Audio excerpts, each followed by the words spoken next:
Hi! In front of me is Samsung Galaxy F34 and today I would like to show you how you can switch on or off location of this device. Begin by going into Tab menu and looking for Location shortcut. When you find it, click on it. As you can see, mine is now gray. That means that location is disabled, but you can always enable it by hitting the same one again.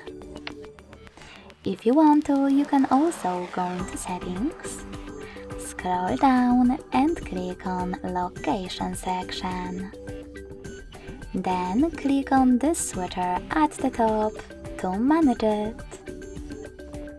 Thanks so much for watching. If you enjoyed this video, don't forget to leave a like, comment and subscribe. Bye!